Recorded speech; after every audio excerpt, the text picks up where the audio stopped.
Doctor ortho, अब दर्द भी घुटने टेकेगा। पाकिस्तान और सऊदी अरब के बीच हाल ही में हुई रक्षा डील ने अंतर्राष्ट्रीय मंच पर हलचल मचा दी है। इस डील को लेकर तरह तरह की अटकलें लगाई जा रही थी, खासकर इसे लेकर कि क्या पाकिस्तान ने सऊदी अरब को अपने परमाणु हथियारों की सुरक्षा में कोई हिस्सा दिया है। लेकिन पाकिस्तान के रक्षा मंत्री ख्वाजा आसिफ ने इन अटकलों पर विराम लगाते हुए स्पष्ट कर दिया है कि पाकिस्तान की परमाणु नीति पूरी तरह से संप्रभु है और उसका इस्तेमाल केवल पाकिस्तान की सुरक्षा के लिए किया जाएगा।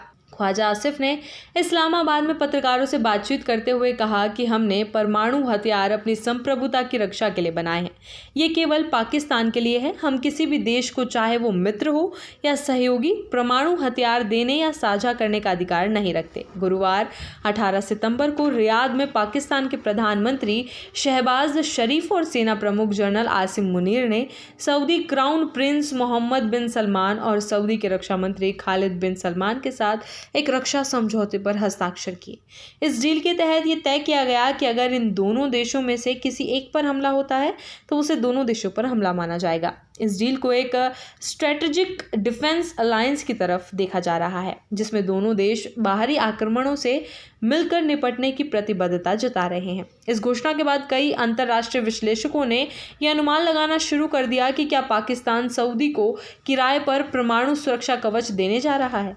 इन अटकलों पर रोक लगाते हुए रक्षा मंत्री ख्वाजा आसिफ ने दो टूक में कहा कि हमने जो भी डील की है वो सबके सामने है। इस डील में कहीं भी परमाणु सहयोग की कोई बात नहीं है। ये डील पारंपरिक रक्षा सहयोग को मजबूत करने के लिए की गई है। उन्होंने कहा कि पाकिस्तान किसी भी हालत में अपने परमाणु हथियार किसी और देश को नहीं देगा। उन्होंने ये भी कहा कि पाकिस्तान की परमाणु नीति का मुख्य उद्देश्य केवल इस्लामाबाद की सुरक्षा सुनिश्चित करना है। उन्होंने जोर देकर कहा, हमने परमाणु इसलिए बनाया जिससे कोई पाकिस्तान पर हमला ना कर सके। हम अपनी संप्रभुता बचाने के लिए उसका इस्तेमाल करेंगे।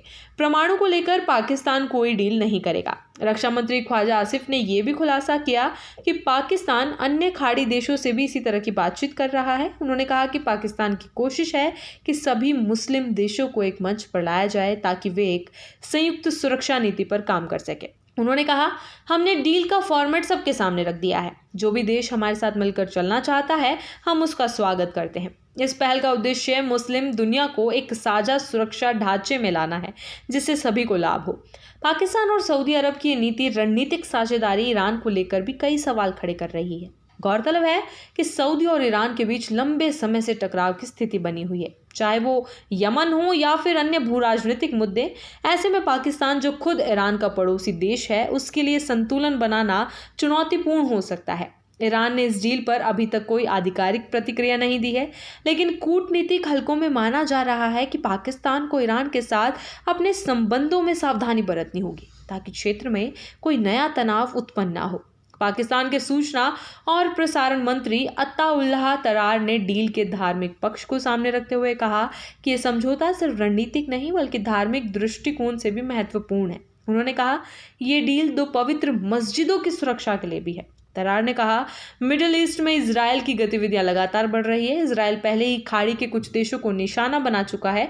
ऐसे में सऊदी भी खतरे में था। हमने ये डील करके उस संभावना को खत्म किया है। गौरतलब है कि मिडिल ईस्ट में अभी तक केवल इजरायल ऐसा देश है जिसके पास परमाणु हथियार माने जाते हैं।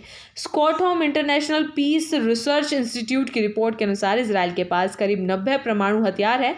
हालांकि इजरायल ने कभी इसकी आधिकारिक पुष्टि नहीं की है। डॉक्टर ऑर्थो, अब दर्द भी घुटने टेकेगा।